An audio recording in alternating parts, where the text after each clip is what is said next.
হযরতে খাদিজা বললেন, ইয়া রাসূলুল্লাহ, যিনি কোরআন নাজিল করেছেন, কোরআন যার কথা তিনি আল্লাহ, আল্লাহ তিনি কি কোরআন তেলাওয়াত করবেন? হ্যাঁ খাদিজা রে, স্বয়ং আল্লাহ রব্বুল আলামিন কোরআন তেলাওয়াত করবে। খাদিজাতুল কুবরা রাদিয়াল্লাহু তাআলা ধাঁধা করে চোখের পানি ছেড়ে ছেড়ে তিনি কাঁদতে আরম্ভ করলেন। নবীজি ডাক দিয়ে বললেন, আরে খাদিজা কেন কান্দো, কি দুঃখ বলো না?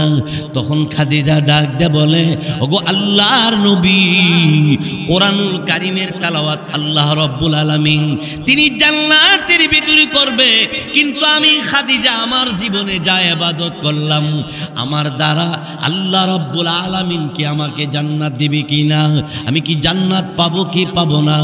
আল্লাহর নবী তিনি বসা থেকে দাঁড়ায় ডাক দিয়ে বললেন, খাদিজা রে, আমি যখন মেরাজে গিয়েছিলাম, মেরাজ থেকে আমি এসেছি, আইসা আমি একটা সংবাদ তোমারে জানাই নাই, সমস্ত সাহাবায়ে কেরামকে জানাই নাই, আজকে তোমারে জানাইয়া দেই।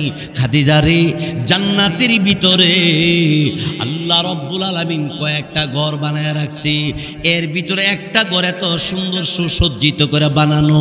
আমি জিজ্ঞাসা করেছি, এই জিবরাইল, এত সুন্দর সুন্দর ঘর মহান আল্লাহ পাক রব্বুল আলামিন কার জন্য বানাইছে?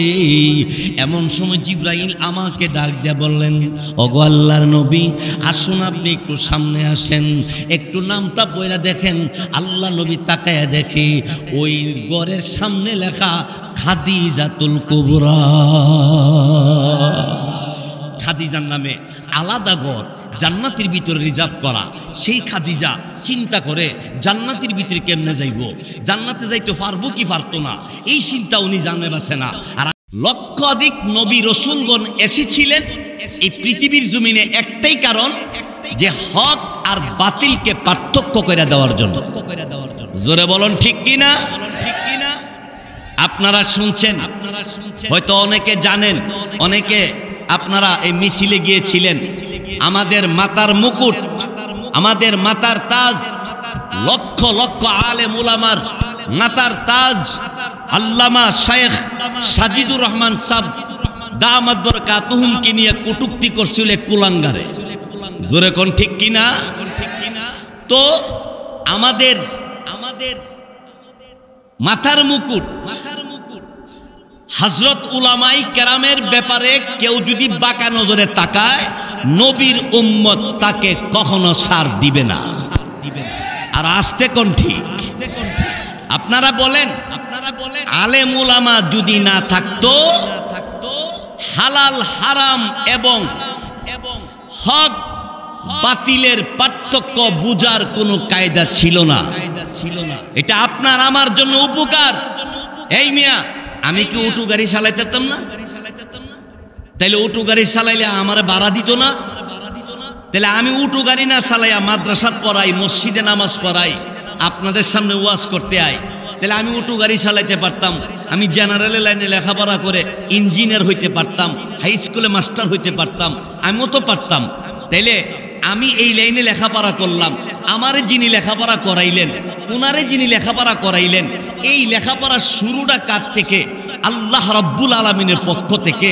আর আল্লাহ রাব্বুল আলামিন কিয়ামত পর্যন্ত এই হালাল এবং হারাম, হক এবং বাতিলকে পার্থক্য করে ইহকাল থেকে মানুষ পরকালে চিরকালের জান্নাতে শান্তিদায়ক আরামদায়ক মেহমান হওয়ার জন্য আল্লাহ তাআলা এই ব্যবস্থা করে দিয়েছেন।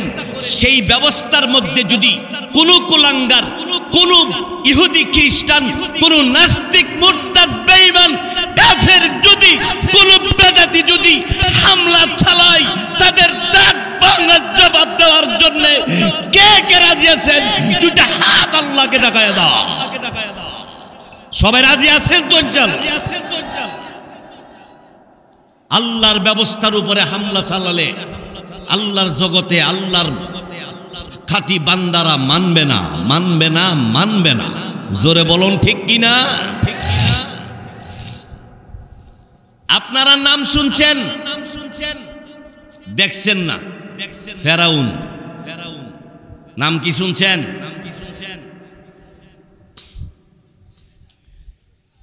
ফেরাউনের ক্ষমতা বেশি না কম ছিল? এত ক্ষমতাশীলের আল্লাহ পানিতে চুবাইয়া মারছে। ওই আল্লাহ এখন নাই। আল্লাহ যখন ধরে তখন বাংলার গুদি, শ্রীলঙ্কার গুদি, নেপালের গুদি বা যে দেশের যেই গুদি সাইরা না কয়েও যাওয়ার লাগে, কয়া যাওয়ার সুযোগ নাই। কারণ আল্লাহ নারাজ হয়ে গেলে উপায় নাই। সাবধান, যেই যেই দলও করেন হাত ধরে বলবো, অনুরোধ করে বলবো, নাইবে নবী, ওলামাই কেরাম, মসজিদ মাদ্রাসার বিরুদ্ধে একবার, দুইবার, তিনবার করে হজম করতে তুমি চেষ্টা করবা, কিন্তু আল্লাহ যখন তোমাকে থাপ্পড় দিবে তখন তুমি সহ ধূলিসাৎ হয়ে যাবে। গুষ্টি কি বুস গুষ্টি। জোরে বলো ঠিক কিনা? আরো জোরে বলুন। আমার ভাইয়েরা, বন্ধুরা আমার, ফেরাউন এত দাপটশীল, তার নামটা সবাই জানে। আপনাদের ডানসর কি কোনো মানুষের নাম ফেরাউন আছে? কোন মানুষের নাম নমরুদ আছে? আমি এক হিন্দু বেড়ারে জিজ্ঞেছিলাম, তোরা স্ক্রু বল্টু সেন্টু ফেন্টু নাম রাহস, ফেরাউন একটা রস্তা কহে মানুষ বালা না। আমি কি তাহলে নমরুদ কহে আরো বেশি খারাপ? চিন্তা করে দেখেন, হিন্দু লোক এর নাম রাখতে রাজি না। আচ্ছা আপনারা বলেন তো, আবু বকর নাম কি বাংলাদেশ দুই একজনের নাম আছে? আপনাদের এলাকাত নাই? উমর আছে? আল্লাহু আকবার। ও ভাই, আমার নবী রাহমাতুল লিল আলামিন, খাতামুন নবিয়্যিন, আল্লাহ রাব্বুল আলামিনের বিধান কোরআনের আয়াত তেলাওয়াত করে শুনাইতেছিলেন। সাহাবীরা রে, পৃথিবীর জমিনে আমি তুমি যারা আছি, এই পৃথিবী ছেড়ে একদিন তোমাদের আমাকে একদিন চলে যেতে হবে। সাহাবাই কেরাম ডাক দিয়ে বলেন, ইয়া রাসূলুল্লাহ, এই পৃথিবী ছেড়ে চলে যাওয়ার পর আমাদের কি কবরে কি চিরকাল থাকতে হবে? নবী বললেন, না, কবরেও পৃথিবীর থেকে যাওয়ার পরে চিরকাল থাকা যাবে না। বলেন, কবরে কি চিরকাল থাকবেন? অনেকে কয় শেষ বাড়ি কবর, বলে কি এর শেষ বাড়ি? এটা শেষ বাড়ি না, কেন স্টেশন শুরু। কবর এটা শেষ বাড়ি না, এখানে নিয়ে আপনারা জমা করব, এখান থেকে আপনারা উঠাবে। আমার নবী রহমতের নবী রাহমাতুল লিল আলামিন বললেন, হে সাহাবীরা, দুনিয়ার জমিনে ঈমান আমল নিয়ে যদি তুমি পৃথিবীর জমিনে থাকতে পারো, আর সেই ঈমান নিয়ে যদি তুমি কবরে ঘুমাইতে পারো, কবরের ভিতরে আল্লাহ রাব্বুল আলামিন তোমার জন্য জান্নাতের বাতাস চালু করে দিয়ে দিবে। তুমি জান্নাতের বাতাস পেয়ে ঘুমাইবা। মুনকার নাকির নামক ফেরেশতা কবরের ভিতরে ঢুকতে চাইবে। কবরের ভিতর থেকে আওয়াজ আসবে, কে? মুনকার নাকির বলবে, আমরা আল্লাহর তৈরি ফেরেশতা মুনকার নাকির। ভিতর থেকে ডাক দিয়ে বলবে, মুনকার নাকির কেন এসেছো?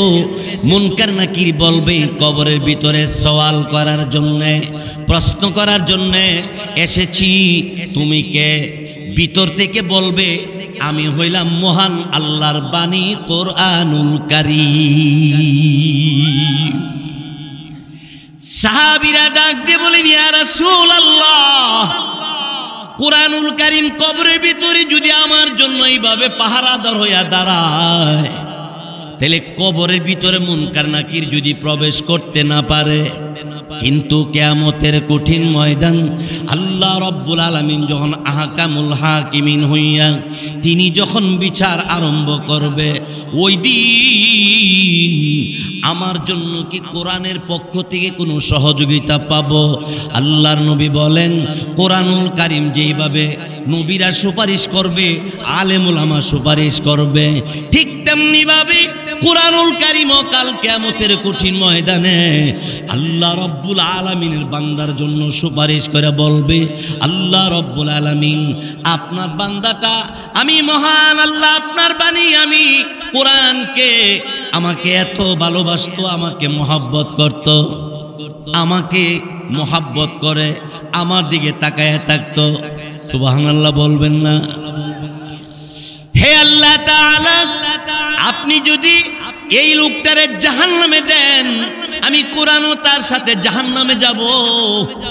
আল্লাহ রাব্বুল আলামিন বলবে, হে কোরআন তুমি যদি জাহান্নামের ভিতরে যাও, জাহান্নামের আগুন ঠিক থাকবে না। এক, দুই নম্বর হলো আমি আল্লাহর মান মর্যাদা থাকবে না, আমার নবীর মান মর্যাদা থাকবে না। সুতরাং কোরআন তোমার চাহিদা কি? কোরআন বলবে, আল্লাহ আমি কোরআনের খাতিরে আপনার বান্দার মাফ করে দেন। আল্লাহ পাক রব্বুল আলামিন বলবে, আমার বান্দার জিন্দেগির ভিতরে যত গুনাহ আছে কুরআনুল কারীম তুমি যখন আমার বান্দার পক্ষে সাক্ষীটা দিয়ে দিলা, আমি আমার কোরআনের বরকতে বান্দারে ক্ষমা করে দিয়েছি।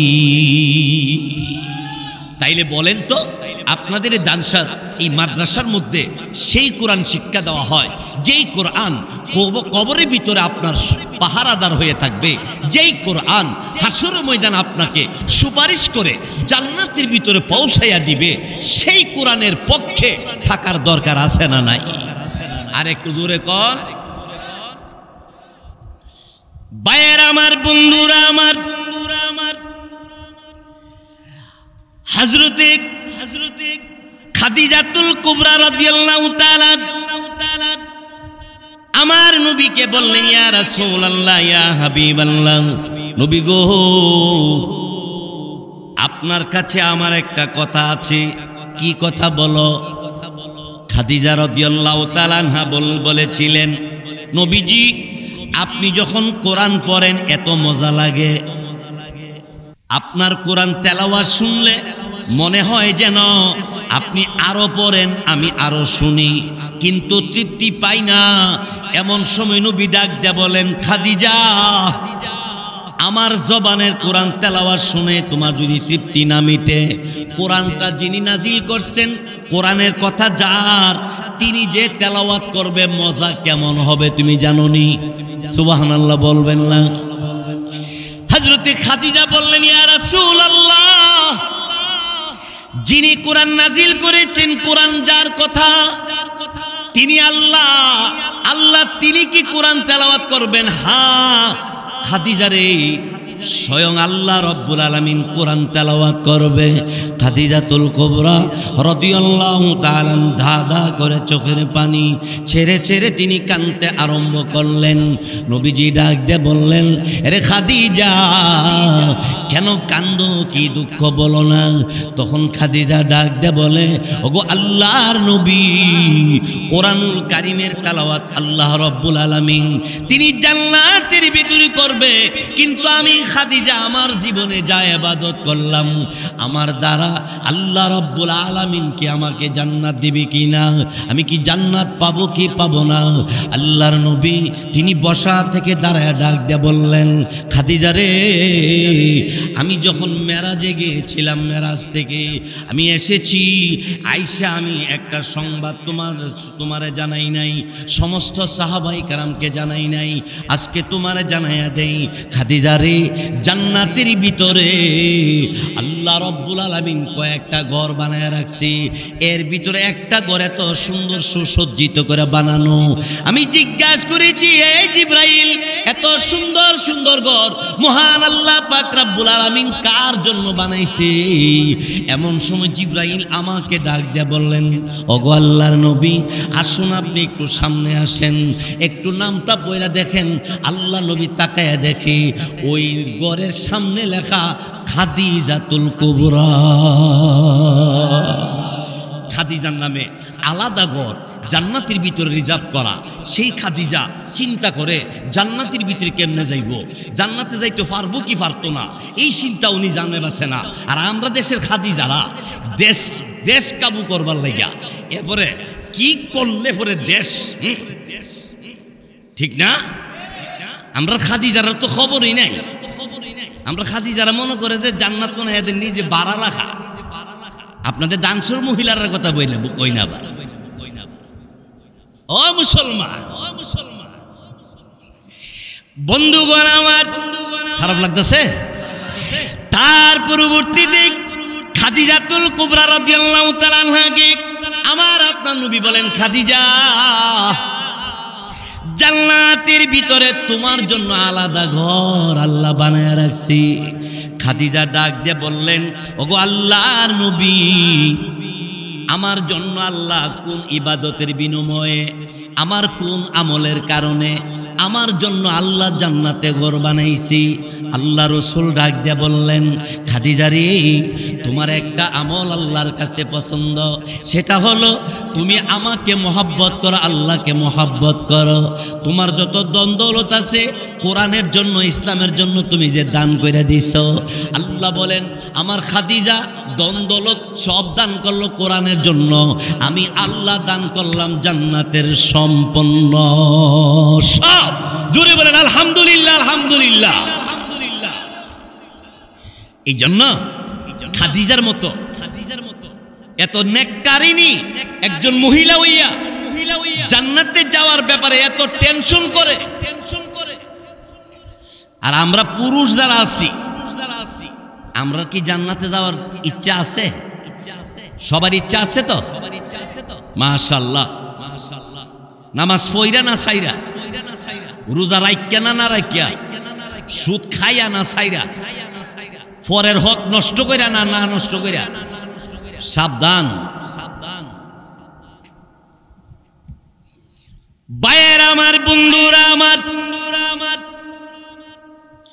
খাদিজাতুল কুবরা রাদিয়াল্লাহু তাআলা রাসূল কারীম সাল্লাল্লাহু আলাইহি সাল্লামকে বললেন, ইয়া রাসূলুল্লাহ, আমার ঘরের পরিমাণটা কত হবে? 24 হাত না 28 হাত লম্বা?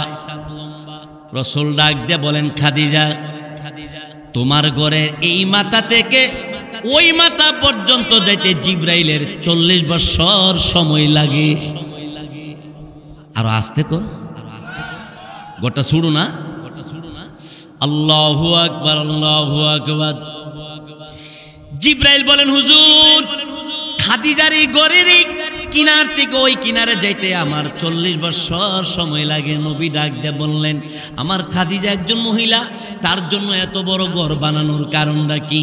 রাসূল ডাক দিয়ে বললেন, জিবরাইল উত্তর দিয়া বললেন, রাসূল, খাদিজার জন্য এত বড় ঘর বানানোর কারণ হইল এই ঘরটার ভিতরে একটা বিয়ার অনুষ্ঠান হবে। সুবহানাল্লাহ, জোরে কোন। এই বিয়ার অনুষ্ঠানে বরযাত্রীরা এই ঘরের মধ্যে বসবে। সুবহানাল্লাহ, সুবহানাল্লাহ। বরযাত্রী যারা হবে তারা কারা? 1 নম্বর আদম থেকে শুরু করে ঈসা নবী পর্যন্ত। ও, সব নবীরা থাকবো বলা হয়। ও জিবরাইল, এই ঘরের ভিতরে যে বিয়ে হবে, জামাইয়ের নামটা কি আর বউয়ের নাম কি? সুবহানাল্লাহ বলবেন না? জিবরাইল কো, হুজুর, জামাইয়ের নাম মুহাম্মদ, বউর নাম আসিয়া। এটা কেমন আসিয়া? আর আমরা দেশে আসিয়া করে কি? আল্লাহু আকবার, আল্লাহু আকবার। জিবরাইল আলাইহিস সালামকে আমার নবী ডাক দিয়ে বলেন, জিবরাইল, এত বড় সুসংবাদ পাই আমি বড় খুশি, তবে আমার মনে বড় একটু কষ্ট। আল্লাহ ডাক দিয়ে বলেন, আমার বন্ধুর কি কষ্ট জিজ্ঞাসা করো। জিবরাইল বলেন, হুজুর, আপনার মনে কি কষ্ট? জিবরাইলকে আমার নবী চোখের পানি ছেড়ে দিয়ে কাঁদতে শুরু করলেন আর বলতে আরম্ভ করলেন, জিবরাইল রে, আদম থেকে নিয়ে ঈসা নবী পর্যন্ত সব জান্নাতের ভিতরে ওই বিয়ার অনুষ্ঠানের মধ্যে বরযাত্রী হিসেবে থাকবে। আমার গুনাহগার উম্মতরা কি বরযাত্রী থাকতে পারবে না? এমন সময় আল্লাহ ডাক দিয়ে বলেন, ওগো হাবিব, আপনার ইমানদার মুমিন মুসলমান যত মুমিন ইমানদার আপনার উম্মত, তারা সকলেই জান্নাতের ভিতরে ওই ঘরের বরযাত্রী মেহমান হবে। আপনারা কি চান ওই ঘরের মেহমান হইতেন? নবীর বিয়ে হইব, আসিয়া বউ। আবার এখানে একটা কথা আছে, খানা খাওয়াইব, খানা। এই ব্রয়লার মুরগি না, কি খাওয়াইবো জানেন? রুটি খাওয়াইবো, রুটি। তাফসীরি কিতাবে লেখছে রুটি বানাইবো আল্লাহ তামাম পৃথিবীর মাটি দিয়া। কি দিয়া? সারা পৃথিবীর মাটিরে আল্লাহ তাআলা কাই বানাইয়া আটার মতো গুইল্লা এটা রুটি বানাইবো, রুটি।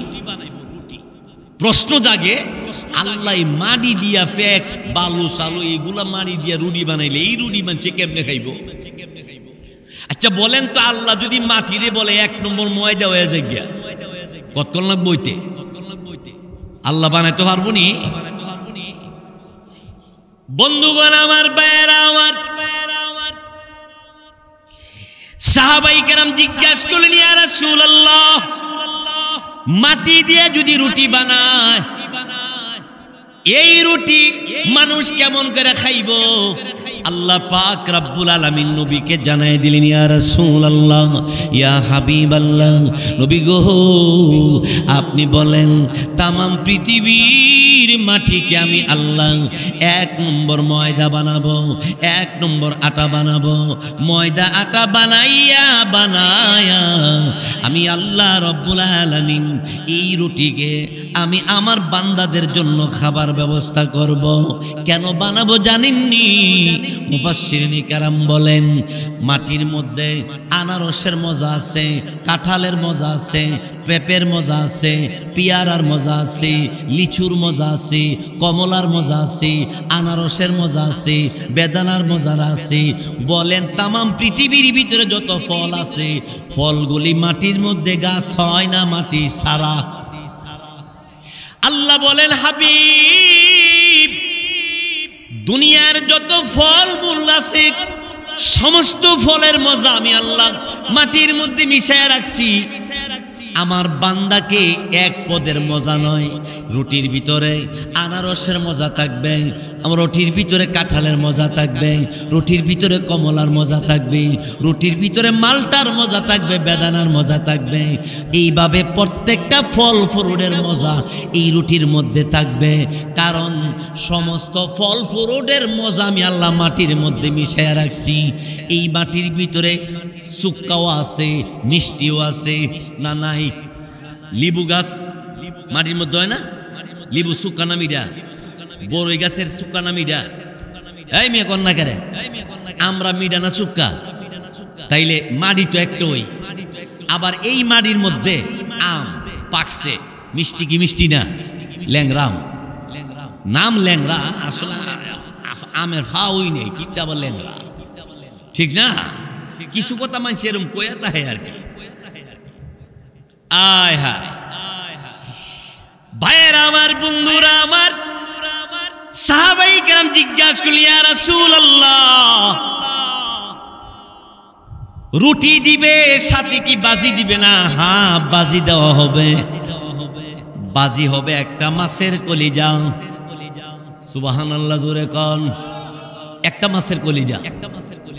মাছটা ছোট না বড়? এবার মাছটা কত বড় একটু শুনেন। আল্লাহ পাক রব্বুল আলামিন 7 আসমান 7 জমিন সবকিছু নির্মাণ করার পরে 7 জমিনের নিচে আল্লাহ একটা মাছ বানায় রাখছে। মাছটার মাঝখানে একটা কাঁটা আছে। এই কাঁটাটার উপর আল্লাহ একটা বাড়ি বসাইছে। বাড়িটার উপর আল্লাহ পৃথিবীটা বসাইছে। পৃথিবী এবং আসমান সম্পূর্ণটা এই মাছের কাঁটার উপরে বহন করে। মাছটা মনে 10 কেজি। এই মাছের কলিজা খাইবেন? খাইতে চান? তাইলে আম্মা আব্বার খেদমত কইরে, মা বোনদেরকে বলবো স্বামীর খেদমত কইরেন। আর আমরা যারা স্বামী হইছি, বর একটু আদর কইরেন। গিয়ে খালি কুত্তার মতো ফাঁক ফুত ফুত কইরেন না, কিছু আদর কইরেন, ডাক দিয়ে, সুন্দর করে ডাক দিয়ে। আমার ভাইয়েরা, বন্ধুরা আমার, তারপরে শুনেন, আমি আপনাদের সামনে যে আয়াত পড়েছি, আল্লাহ পাক রব্বুল আলামিন তিনি বলেন, কাইফা তাকফুরুনা বিল্লাহি ওয়া কুনতুম আমওয়াতা ফাআহইয়াকুম সুম্মা ইউমীতুকুম সুম্মা ইউমীতুকুম সুম্মা ইউহয়ীকুম সুম্মা ইলাইহি তুরজাউন। আল্লাহ রাব্বুল আলামিন তিনি বলেন, হে দুনিয়ার মানুষ, কেমন করে আল্লাহর সাথে নাফরমানি করো? আল্লাহর সাথে কেন নাফরমানি করো? কোন কারণে করো? তোমারে মানুষ বানাইছে আমি, কিন্তু আল্লাহর তো দয়া বেশি। আল্লাহর দয়া বেশি, বেশি না কম? আল্লাহর তো দয়া বেশি। ফজর তো ঘুমায়া থাকলে আল্লাহ ইচ্ছা করলে ঘুমোতে তুলতো পারলো নইলে বেশি না। খালি একটা ফেরেশতারে যদি কইতো যে দানসরের মধ্যফারা থেকে একটা লোকের কান টান্দা সিরাল হয়ে পড়বে, টান্দা সিরাল কেডারে বলে আমি ফেরেশতা, কেরে আমার কান সিসুত কেরে ও ফজর নামাজ হুইয়া রইসুত কেরে। হে জীবনের হইতে তাক লইলে সহালে উঠতে কইলে আর কে হুইয়াতে কেন কান সিরালা, ঠিক না? জোরে কর। তাহলে রাইতে 3টা বাজে উঠতে বড় করলো, উঠতে বইয়া থাক, কারণ হুজুর আজান দাঁড়ালে ফেরেশতা কান সিরালাইবে। আবার মুয়াজ্জিন দিকে জি গেলিল, হুজুর আজানের টাইম হইছিনি, কেরে বেগারটা করেন কেরে, ঠ্যাং ভেঙে লেবে বলে কান নাগা সিরা। আল্লাহ তো দয়া করে। এত দয়ার পরেও আল্লাহ বলে, কেন তুই আমি আল্লাহর সাথে নাফরমানি করো? এই বান্দা, তুমি মৃত ছিলে, ফাহিয়াকুম, আমি তোমারে জিন্দা করেছি। বান্দা তুমি মনে করবা না তোমারে জিন্দা রাখবো, তোমার আমি আল্লাহ রাব্বুল আলামিন সুম্মা ইউমীতুকুম, আমি আল্লাহ তোমাকে আবার মৃত্যু দিব। বলেন আপনার পূর্বপুরুষ যারা ছিল তারা আছে না গেছে গা? কই গেছে? কবর তো দানসর কবরস্থান আছে। বাইশব আমার বন্ধুরা, আমার সাউথ আফ্রিকা, দক্ষিণ আফ্রিকা থেকে খবর আসে, দানসর বাড়ির পাশে কবর। আসে না কোনো খবর। সাউথ আফ্রিকা আমেরিকার চাইতে দূরের জায়গার নাম কবর। এই কবর থেকে কোনো খবর আসে না, কিন্তু আমেরিকা থেকে খবর আসে। মোবাইলে খবর পাওয়া যায়। এখন তো মোবাইল হইতে হইতে লাস্ট পর্যন্ত দেখতেও কথা কন যায়, ঠিক না? আবার এমন মোবাইল মনে বাইরে যে তুই কতক্ষণ লেগে আমেরিকা আইতারবি, আবার কত খবর বা যেতে বেগা, এমন সিস্টেম মনে হইতো পারে। বাব্বালা না। আল্লাহু আকবার, আল্লাহু আকবার। বাইশব আমার বন্ধুরা, আমার তারপরে শুনে আমার আপনার আল্লাহ বলেন, কাইফা তাকফুরুনা বিল্লাহি ওয়া কুনতুম আমওয়াতা। বান্দারে, আল্লাহর সাথে নাফরমানি কেন করো? নাফরমানি কারে কো আমরা চিনিই না। নাফরমানি কারে কো? চিনিই না। নাফরমান কারে কো? হেই মিয়া, কোন মানুষের সাথে দুকাবাজি করা এটা নাফরমানি। আল্লাহর হুকুম ছেড়ে দেওয়া এটা নাফরমানি। অন্যরে ঠগায়া দেওয়া, নিজে জিততা যাওয়া এটার নাম নাফরমানি। এই নাফরমানির কারণে কাল কিয়ামতের ময়দানে আটকা পড়বে, বাঁচার উপায় থাকবে না রে ভাইয়ের আমার, বন্ধুরা আমার। সেই জন্য আমি যেই কথাটা বলতেছিলাম, আমরা মৃত ছিলাম, আল্লাহ আমাদেরকে জিন্দা করছেন, কি মৃত্যু দিবেন। মৃত্যুর পরে আল্লাহ বলেন সুম্মা ইউহয়ীকুম, আমি আল্লাহ মৃত্যুর পরে তোমাকে আবার জিন্দা করব। এরপরে আল্লাহ বলেন সুম্মা ইলাইহি তুরজাউন। আল্লাহ বলেন তোমাদের সকলেরই আল্লাহর কাছে আসতে হবে। কার কাছে যাইতে হইব? আল্লাহর কাছে যাইতেই হবে, না যাইয়া উপায় নাই। ভাইয়েরা আমার, বন্ধুরা আমার,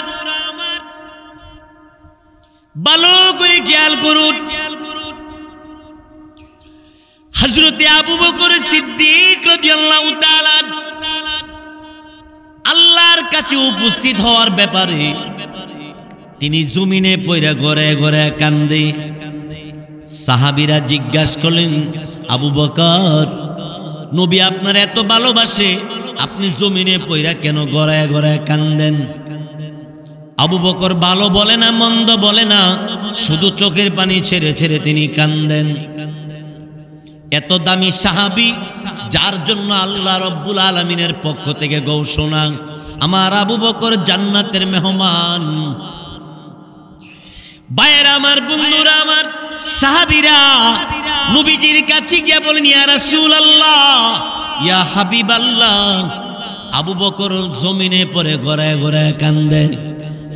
আল্লাহ রব্বুল আলামিনের নবী সাহাবীদেরকে বললেন, আমার আবু বকরকে ধরে ধরে নিয়ে আসো।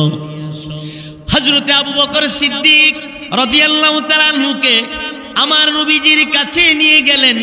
রাসূল জিজ্ঞাসা করেন, আবু বকর কেন কান্দো তুমি? আবু বকর সিদ্দিক রাদিয়াল্লাহু তাআলা তিনি বললেন, ইয়া রাসূলুল্লাহ, আমি আবু বকর দুনিয়াতে মানুষ হিসাবে আল্লাহ আমারে বানাইছে, আবার আমারে মৃত্যু দিবে, জিন্দাও করবে। জীবিত করার পরে মহান আল্লাহর কাছে আমাকে হাজির করা হবে। আল্লাহ তাআলা আমি আবু বকরকে যদি জিজ্ঞাসা করে, আবু বকর জীবনে জৈবনে কি আমল করে আসছো আমারে বলো, আমি আবু বকর আল্লাহর কাছে আমি হিসাব দিতে পারবো না। এই ডরে, এই ভয়ে আমি কান্দি। আল্লাহ রব্বুল আলামিনের নবী রাহমাতুল লিল আলামিন তখন ডাক দিয়ে বললেন, আবু বকর, তামাম পৃথিবীর ভিতরে পুরুষের মধ্যে সর্বপ্রথম তুমি আমার কাছে কালিমা পড়ে মুসলমান হয়ে গেছো। দুনিয়ার সব ব্যবসা বাণিজ্য ছেড়ে দিয়া ইসলামের জন্য, কোরআনের জন্য, নবীর জন্য, আল্লাহর জন্য ভালোবাসা এত কিছু করার পরে তুমি কি মনে করেছো আল্লাহর কাছে তুমি হিসাব দিতে পারবে না? আমার নবী রাহমাতুল লিল আলামিন, আমার ভাইয়েরা আমার, বন্ধুরা আমার, আবু বকর সিদ্দিক রাদিয়াল্লাহু তাআলা আনহুকে এই কথা বলার ভিতরে আল্লাহ রাব্বুল আলামিন জিবরাইল ফেরেশতাকে ডাক দিয়ে বললেন, জিবরাইল রে, আমার বন্ধুকে গিয়া বলো আবু বকর কখন জান্নাতে আসবে। বারবার হুরপুরীরা আমি আল্লাহর কাছে বারবার দরখাস্ত করি, আবু বকর কখন জান্নাতে আসবে। হুরপুরীরা আল্লাহর কাছে আবদার করতে থাকে, সে আবু বকর আল্লাহর কাছে যাইয়া কেমনে হিসাব দিবে এই চিন্তা করে। দানসর এলাকার পর্দার ভিতরে মা বোনেরা আমার, মাগরিব থেকে এই পর্যন্ত উলামায়ে কেরাম দামি দামি বয়ান করে গেছেন। আমার পর আরো দামি দামি বয়ান উলামায়ে কেরাম করবেন। সব কথার এক কথা হইল, আল্লাহর নবীর সাহাবীদের ইত্তেবা করেন, নবীর ইত্তেবা করেন। নবী আর সাহাবায়ে কেরামের দলে অন্তর্ভুক্ত হইতে যাইয়া জানে মালে সব দিক দিয়া ঐক্যবদ্ধ হইয়া ঈমান আমল নিয়ে কবরে যাওয়ার তৌফিক আল্লাহ আমাদেরকে দান করুক, বলেন আমিন। আরো জোরে বলি আমিন। বাইশব আমার, এই তো হইল সাহাবীদের অবস্থা।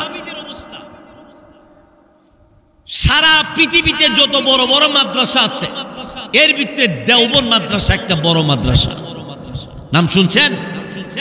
এই দেওবন্দ মাদ্রাসার শাখাটাই হইল দানসার মাদ্রাসা। আলহামদুলিল্লাহ, এই দানসার মাদ্রাসার কমিটি, দানসার মাদ্রাসার মুহতামিম এবং আসাতাজে ইকরাম সহ ছাত্র ভাইদেরকে আল্লাহ তাআলা কবুল করুক। সবাই বলে আমিন।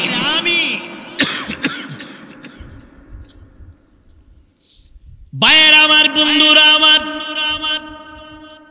দেওবন্দ মাদ্রাসার প্রতিষ্ঠাতা কাসেম নানতুবি রহমাতুল্লাহি আলাইহি, সবাই নামটা বলেন, কাসেম নানতুবি রহমাতুল্লাহি আলাইহি। বড় আলেম না ছোট আলেম? ও আল্লাহ, কত বড় আলেম! মদিনা গেছে কাসেম নানতুবি রহমাতুল্লাহি আলাইহি, হজ করতে গেছে মক্কায়, মক্কা থেকে মদিনা গেছে। পায়ের মধ্যে জুতা নাই। এক লোকের ডাক দিয়া কয়, এই মিয়া, এত গরমের ভিতরে আপনার পায়ে জুতা নাই, এত কষ্ট করে হাঁটতেছেন মিয়া? কাসেম নানুতুবি রহমাতুল্লাহি আলাইহি ভালো বললেন না, মন্দ বললেন না। লোকটা একদিন, 2 দিন, 3 দিন দেখার পরে মদিনার মানুষটা ভাবতে পারছে লোকটার মনে টাকা নাই, লোকটার মনে সমস্যা আছে, অভাবে আছে, জুতা মনে কিনতে পারে না। এবার ওই মদিনা ওয়ালা লোকটা একজোড় জুতা কিনে কাসেম নানুতুবি রহমাতুল্লাহি আলাইহির কাছে নিয়ে গেলেন। কোথায় থেকে আসছেন? অনেক দূর থেকে আসছি, জুতার কষ্ট আর করতে হবে না, আমি আপনার জন্য একজোড় জুতা নিয়ে আসছি, জুতারি আপনি পরবেন। কাসেম নানুতুবি রহমাতুল্লাহি আলাইহি জুতাগুলি পাইয়া বুকের সাথে মিলাইয়া 2 হাত দিয়ে এইভাবে রাখলেন। 1 দিন, 2 দিন, 3 দিন পরে মদিনার লোকটা কাসেম নানুতুবি রহমাতুল্লাহি আলাইহি ফলো করে দেখে জুতা পায়ে দেয় না। এবার জিজ্ঞাসা করে, এই মিয়া, জুতা কিনে দিলাম, জুতা কেন পরেন না? কাসেম নানুতুবি রহমাতুল্লাহি আলাইহি তিনি 2টা চোখের পানি ছাইরা দিয়া বলে, এই মদিনার মাটির নিচে যার রওজা, যেই নবী মদিনার মাটির নিচে আমার নবী শুয়ে রইছে, আর আমি কাসেম জুতা পায়ে দিয়ে হাত বইরা শোভা পায় না। আশেকে রাসূল কারে কো? এবার চিন্তা করেন ভালো কইরা। লোকটা বলল, ঠিক আছে, যদি এর কারণে না পরেন তাইলে মদিনার এরিয়ার বাইরে গেলে তো আপনি জুতা পরতে পারবেন। মদিনার এরিয়ার বাইরে গেছে, লোকটা ফলো করে দেয় জুতা, কাসেম নানুতুবি রহমাতুল্লাহি আলাইহি পায়ে দেয় না, দেয় না। এবার লোকটা জিজ্ঞাসা করে, মিয়া, এখন মদিনার এরিয়া ছাইরা তো আপনি বাইরে আসলেন, এখন জুতা পায়ে দেন না কেন?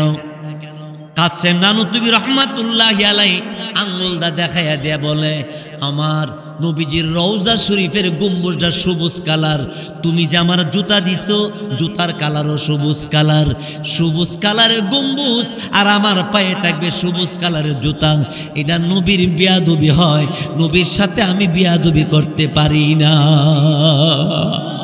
জোরে বলি আল্লাহু আকবার। কাসেম নানুতুবি রহমাতুল্লাহি আলাইহি নবীর একজন আশিক রাসূল, নবীর সাথে বিয়াদবি করতে রাজি না। আর আমরা আজকে নবীর উত্তরসূরি উলামায়ে কেরামকে মন গড়া ভাবে গালি দিয়া দেই, মন গড়া কথা বলি না, ভাই বইলেন না। অযথা আলেম উলামারে গালি দিলে 1বার 2বার কেউ শুনে না, শুনে আল্লাহ শুনে। আল্লাহ যদি তোমারে ধরে তুমি কিন্তু ছাড় পাইবা না। সাবধান মুসলমান। আমার ভাইয়েরা, আমার পরে বড় একজন আলেম বয়ান করবে, আমি আর লম্বা করব না। আপনাদের অসুবিধা হইতাছে নি? কার কার অসুবিধা হইতাছে? অসুবিধা নাই? কাসেম নানুতুবি রহমাতুল্লাহি আলাইহি দেওবন্দ মাদ্রাসার প্রতিষ্ঠাতা, ছাত্রদের লজিং কেউ রাখে না, কেউ লজিং রাখে না। কাসেম নানুতুবি রহমাতুল্লাহি আলাইহি রেল স্টেশনে গেছে, রেল স্টেশনে যাইয়া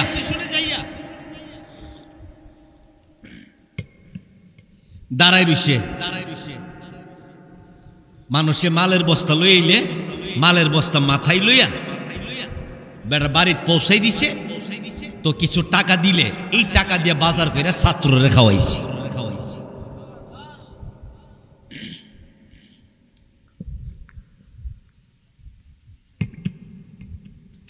একদিন স্টেশনে গিয়া দেখে গাড়ি গেছে গা, আজকা এই বস্তা টানতে পারে নাই।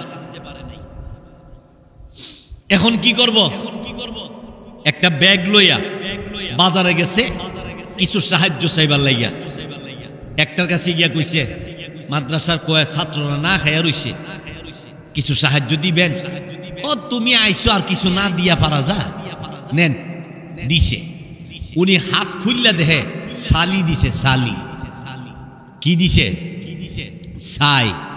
সাথে যারা গেছিল এরা কইলে আপনি রাগ হইলেন না? না না, রাগ হওয়ার কারণ নাই, ইসলাম রাগ ভালোবাসে না। আজকে যে লোকে ছাই দিছে আগামী দিন হে না দেখের ছেলে দেখবা ছাইল দিব। দেখবেন অনেকে মাদ্রাসা দেখতে পারে না, কিন্তু এর ভাই এর ছেলে এর বংশের মধ্যে এই মাদ্রাসার দায়িত্ব পালন করার জন্য আগে আগে আসে, এর বংশ থেকে লক্ষ লক্ষ টাকা দান করার জন্য রেডি হয়ে যায়।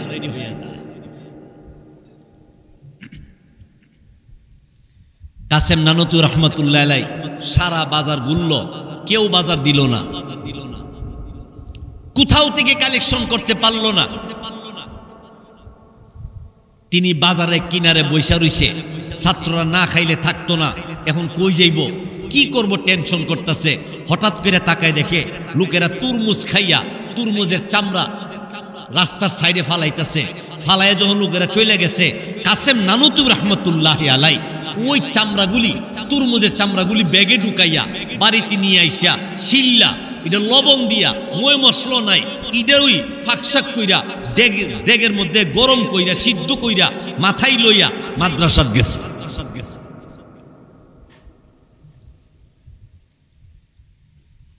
মাদ্রাসার ভিতরে তরমুজের চামড়া সিদ্ধ করে মশলা নাই সামান্য কিছু লবণ দিয়া এই তরমুজের চামড়া সিদ্ধ করে ছাত্রদের সামনে দিয়া বলল, ছাত্ররা রে খাবারটা আজকে দুর্বল হইলেও খেয়ে নাও, আর একটু ভালো খাবারের ব্যবস্থা আমি করার চেষ্টা করব, তোমরা এগুলি খাইয়া নিবা।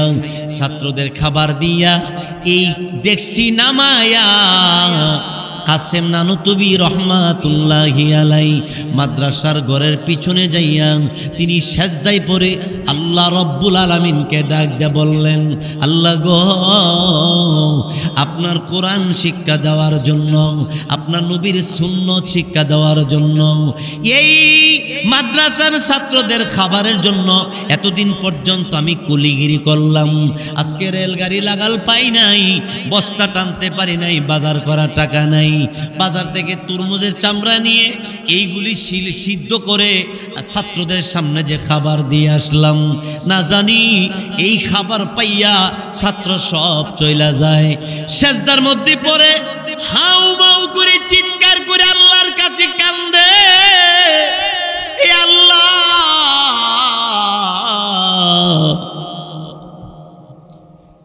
এই কোরআন মনে হয় আর শিক্ষা দেওয়ার সুযোগ পাইতাম না, ছাত্ররা মনে হয় থাকবে না, ভালো খাবার যে আমি দিতে পারলাম না।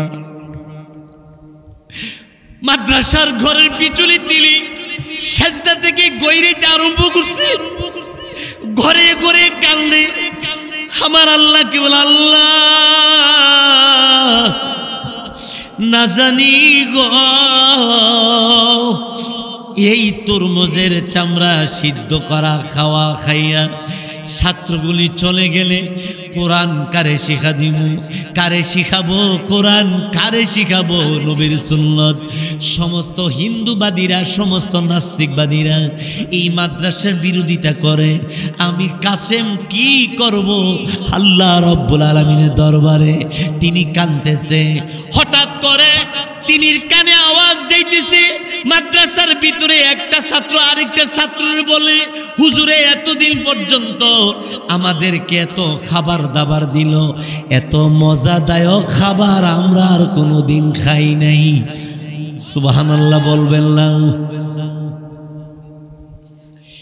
এক ছাত্র দুই ছাত্র নয়, যেই কয়জন ছাত্র খাবার খায় আর বলে এত সুস্বাদু খাবার, জীবনে কোনোদিন আমরা এমন খাবার খাই নাই। আয় আমাদের উস্তাদ এত সুন্দর সুস্বাদু খাবার কোত্থেকে নিয়ে আসলো, কেমন করে রে এই খাবারের জোগাড় করলো, এত সুন্দর খাবারের জোগাড় আমাদের উস্তাদ কোনোদিন করে নাই, আজকে এত সুন্দর গ্রানযুক্ত খাবার আমরা কেমনে দিল, কোথায় পাইলো? উস্তাদরে তালাশ করার জন্য তারা বের হয়ে গেল। বারে দেখি মাদ্রাসার পিছনে মাথা ঠেকাইয়া চোখের পানি ছাইরা ছাইরা কাঁদলে ছাত্ররা যাইয়া গে বলে কাসেম নানুতুবি রহমাতুল্লাহির পা মুবারকে পায়ের মধ্যে পড়ে ডেকে ডেকে বলে, হুজুর কেন কাঁদলেন আপনি? ছাত্র ছাত্ররা তোমরা কি খাবার খাইছো? ছাত্ররা ডাক দেবল, হুজুর জীবনে কত খাবার খাওয়াইলেন, এত মজার খাবার আর কোনোদিন পাই নাই। আকাশ থেকে গাইবে আওয়াজ আসছে, জান্নাতের খাবারে তরমুজের চামড়ার সাথে মিলে গেছে। ও মুসলমান, সেই জন্য এই কষ্ট করে ছাত্ররা লেখাপড়া করে, এই কষ্ট করে কাসেম নানুতুবি রহমতুল্লাহ আলাইহি সহ আমাদের আকাবিররা এই দ্বীনি প্রতিষ্ঠানগুলোকে চালু করে গেছেন। সেই প্রতিষ্ঠানের শাখা দানসার মাদ্রাসা। আলহামদুলিল্লাহ, এই মাদ্রাসাতে আমি অনেকবারে আসছি। আবারও যদি দাওয়াত দে, আবারও আসার চেষ্টা করবো। দাওয়াত না দিলে তো জোর করে আউন যেত না, দিলে আবারও আসবো ইনশাআল্লাহ। কিন্তু আমার একটা কথা হইল, আমি আগে যে আসছিলাম আইসা দেখছিলাম নর্মাল ঘরদুয়ার, ঘরের পরিবেশ ছিল না তেমন একটা। মাশাআল্লাহ, এবার এই দেখলাম সুন্দর বিল্ডিং। এখন মনে হয় বিল্ডিং এর মধ্যে আয়না লাগবো। আয়না লাগবো না, গ্লাস। আমি আয়নাই কই, আগে তো আয়না কইতো, অনেক গ্লাস। আগে টাট্টি আছিল, অনেক লেপটিন, অনেক বাথরুম, ওহন ওয়াশরুম। খালো বয়ে যে আগছে হিতাতে কত হব বুঝলে গেছে। একটা আর একটা রেখ, আবার তো বাথরুম জামু হইতে আর হইছে লাভ কি, একবার আবার তো জামু এলে হে হস হই না। মুসলমান, ও মুসলমান, দেখেন এই মাদ্রাসার নির্মাণের কাজ চলতেছে। আমি অল্প কয়েক মিনিট আপনাদের খেদমতে কিছু কথা বললে আমি শেষ করব। মরণের সময় আপনার পাশে কবরে কোরআন থাকবে। এই কোরআনের মোহাব্বত যদি আপনার অন্তরে আপনি ঢুকাইতে পারেন, কবরের মধ্যে যদি কবরের ভিতরে কোরআনের মোহাব্বত নিয়ে যাইতে পারেন, খোদার কসম কোরআনের বরকতে কবরের আযাব থেকে মুক্তি পাবেন।